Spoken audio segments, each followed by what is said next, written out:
السلام علیکم۔ آج میں آپ سب کے لیے لے کر آئی ہوں حلال کمائی کے فائدے اور برکت،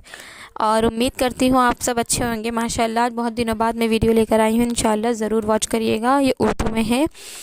حلال کمائی کے فائدے اور برکت، یعنی حلال کمائی کے فائدے اور برکت کیا ہے ہماری زندگی میں۔ بسم اللہ پڑھ کر ہم شروع کرتے ہیں۔ بسم اللہ الرحمن الرحیم۔ انسان زندگی گزارنے کے لیے بہت سی چیزوں کا محتاج ہے، یعنی ہم انسان زندگی گزارنے کے لیے بہت سی چیزوں کے کیا ہے، محتاج ہیں۔ سر چھپانے کے لیے گھر کا ضرورت مند، تو تن ڈھکنے کے لیے کپڑوں کا محتاج۔ زندہ رہنے کے لیے روٹی ضروری ہے، اور روٹی، کپڑا، مکان انسان کی بنیادی ضرورت ہے۔ یعنی ہمیں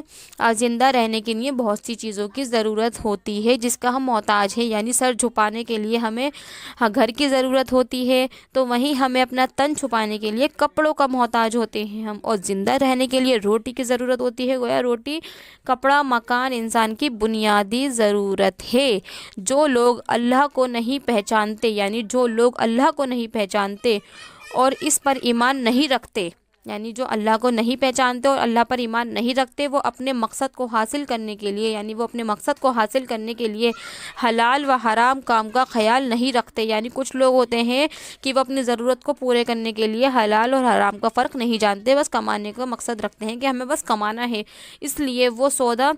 سود بھی کھاتے ہیں، یعنی وہ سود بھی کھاتے ہیں اور شراب بھی پیتے ہیں۔ یعنی کیا کرتے ہیں، وہ سود بھی کھاتے ہیں اور شراب بھی پیتے ہیں، دوسروں کا مال ہڑپ بھی کرتے ہیں، یعنی وہ دوسروں کا مال بھی ہڑپ لیتے ہیں، اور تجارت میں دھوکہ و فریب سے کام لیتے ہیں۔ یعنی تجارت جو وہ کرتے ہیں، جو بزنس وہ کرتے ہیں، اس میں وہ کیا کرتے ہیں، دھوکہ اور فریب بھی کر لیتے ہیں۔ لیکن جو لوگ ایمان والے ہیں، یعنی جو لوگ ایمان والے ہیں، ان کے لیے ہرگز جائز نہیں ہے، یعنی یہ جو ایمان والے لوگ ہیں ان کے لیے ہرگز جائز نہیں ہے کہ وہ اپنی ضرورت کو پورا کرنے کے لیے آزاد نہ رویہ اختیار کرے۔ ان کے لیے حلال و پاکیزہ چیزوں کو اختیار کرنا اور حرام اور ناجائز کاموں سے پہنچنا انتہائی ضرورت ہے۔ یعنی یہ لوگ کیا کرتے ہیں، اپنی یہ غور کرتے ہیں کہ ہمارے لیے کیا چیز حلال ہے اور کیا چیز حرام ہے۔ یہ بہت دیکھ بھال کے چلتے ہیں، اور یہ دیکھ کے چلتے ہیں کہ ناجائز کام نہیں کرتے۔ خاص طور پر اپنی کمائی اور روزی میں اس بات کا خیال رکھنا بہت اہم ہے۔ یعنی ہم لوگوں کو اپنی کمائی میں اور اپنی بات میں، اس بات کا ہمیں اپنی کمائی میں، خاص طور پر روزی اور کمائی میں اپنے کیا اہم ہے، کیا بات ہمیں دھیان رکھنا ہے کہ ہر وقت یہ خیال رکھنا چاہیے کہ اپنے پیٹ میں حلال ہی لقمہ جائے، یعنی ہمارے پیٹ میں حلال ہی لقمہ جائے، حرام لقمہ نہ جا سکے۔ ہمیں کیا کوشش کرنی ہے کہ ہماری روزی میں، ہمارے کھانے پینے میں ہمارا کیا ہو، حلال ہی ہو، حرام لقمہ نہ جائے ہمارے اندر۔ حضور صلی اللہ علیہ وسلم نے فرمایا، جو گوشت جنت میں نہ جا سکے گا وہ حرام لقمہ ہے، یعنی جو ہماری جنت میں نہیں جا سکے گا وہ کیا ہے، حرام لقمہ ہے بڑا ہوا۔ اس لیے حدیث پاک میں حلال روزی کی تلاش و جستجو کو فرض بتایا گیا ہے۔ اس حلال روزی کے بے انتہا برکت فائدے ہیں، یعنی اس حلال روزی کے بے انتہا برکت اور فائدے ہیں، یعنی حلال روزی کے بے انتہا برکت ہے اور فائدے بھی ہیں۔ حلال روزی کی برکت سے دل میں نور پیدا ہوتا ہے، یعنی کہ جب ہم حلال روزی کماتے ہیں، اپنا حلال رزق کھاتے ہیں، تو ہمارے دل میں کیا ہوتا ہے، ہمارے دل میں نور پیدا ہوتا ہے اور نیک اعمال کی توفیق ملی ہوتی ہے، یعنی نیک اعمالوں کی توفیق ملتی ہے اللہ سے، اور دعائیں قبول ہوتی ہیں، یعنی کیا ہوتا ہے، اور دعائیں قبول ہوتی ہیں۔ رسول اللہ صلی اللہ علیہ وسلم نے فرمایا، بے شک اللہ تعالیٰ پاک ہے، یعنی ماشاءاللہ اللہ پاک ہے، اور پاک ہی قبول فرماتے ہیں، یعنی پاک ہی کو قبول فرماتے ہیں۔ پھر فرمایا، یقیناً حلال کھانے کے بارے میں، یعنی حلال کھانے کے بارے میں کیا فرمایا ہمارے اللہ نے، اللہ تعالیٰ نے پیغمبروں کو حکم دیا ہے، یعنی اللہ تعالیٰ نے پیغمبروں کو حکم دیا ہے کہ فرمایا کہ رسول پاک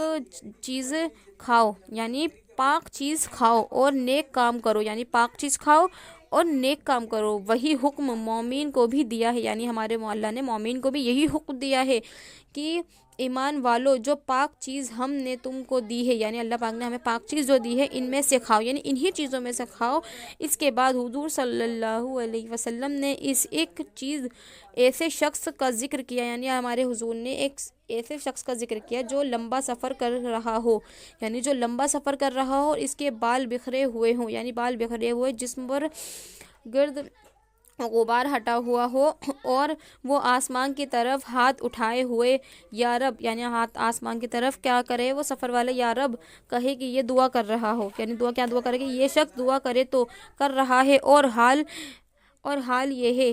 یعنی حال آپ کو پتہ ہے کیسا ہے، اور دعا کر رہا ہے اس کا کھانا حرام ہے، یعنی اس کا کھانا پینا حرام ہے، پہننا حرام ہے اور اس کو حرام غذا دی گئی ہے، تو ان حالات میں اس دعا کیسے قبول ہوگی؟ بتائیے کیسے قبول ہوگی؟ تو مطلب یہ ہے، مطلب اس بات کا کہ مسافر اور پریشان آدمی کی دعا قبول ہوتی ہے، مگر کھانے پینے کی وجہ سے اس کی دعا رد کر دی جاتی ہے، یعنی آپ غور سے سنیے یہ بات، کھانے پینے کی وجہ سے اس کی دعا رد کر دیتی ہے۔ کیوں؟ آج بہت سے لوگ دعا قبول نہ ہونے کی شکایت کرتے ہیں، یعنی بہت سے لوگ کیا کرتے ہیں، دعا قبول ہونے کی شکایت کرتے ہیں کہ ہماری دعائیں قبول نہیں ہو رہی۔ ان کو چاہیے کہ اپنا حال دیکھیں، یعنی اپنا حال دیکھیں کہ کہیں ہم حرام آمدنی کا استعمال تو نہیں کر رہے، اگر کسی بھی طرح حرام آمدنی زندگی میں داخل ہو جائے، یعنی کسی بھی طریقے سے حرام آمدنی ہماری زندگی میں شامل ہو جائے تو اس کی دعا کی قبولیت رکھی جاتی ہے، یعنی کہ رد کر دی جاتی ہے، کیونکہ ہماری زندگی میں، ہماری لائف میں، ہمارے کھانے میں، ہماری آمدنی میں اگر حرام کی کمائی مل گئی یا حرام کا لقمہ ہم نے غلطی سے بھی کھا لیا، اللہ نہ کرے، تو ہماری زندگی میں کیا ہوگا، ہماری جو دعائیں ہوں گی وہ قبول نہیں ہوں گی، ہماری دعائیں جو ہیں وہ رد کر دی جائیں گی، کیونکہ ہم کیا کر رہے ہیں، ہم حرام کمائی کھا رہے ہیں، ہم کیا کرتے ہیں کہ ہم محنت کی کمائی میں ٹائم لگ رہا ہے تو انسان کیا سوچتا ہے، اللہ معاف کرے، کہ ہم کیا کرتے ہیں، غلط کام میں چل جاتے ہیں، پیسہ زیادہ مل رہا ہے پر یہ نہیں سوچ رہے کہ اس میں تو دعا قبول نہیں ہوں گی، تو ہماری کیونکہ ہم حرام کمائی کھا رہے ہیں، ہم حرام آمدنی لے رہے ہیں۔ دیکھیے ہم کما کے لے کے جاتے ہیں، آدمی وہ گھر پہ لے کے جائیں گے، عورت بھی کھائے گی، بچے بھی کھائیں گے، آنے والا انسان بھی کھائے گا، اب انہیں کیا پتہ یہ حلال کمائی ہے یا حرام کمائی ہے، تو ہمیں اس چیز سے بھی دیکھنا چاہیے کہ کہاں حرام ہے کہاں حلال کمائی ہے، اس چیز سے بھی ہمیں دھیان رکھنا چاہیے کہ حلال اور حرام کمائی میں فرق دیکھنا چاہیے کہ کیا فرق ہے۔ انشاءاللہ آپ کو بھی بہت اچھا لگے گا، ایک بار غور سے پڑھیے گا، سنیے گا، انشاءاللہ ہندی میں بھی آپ لوگوں کے لیے میں لے کر آؤں گی، جب تک کے لیے اللہ حافظ۔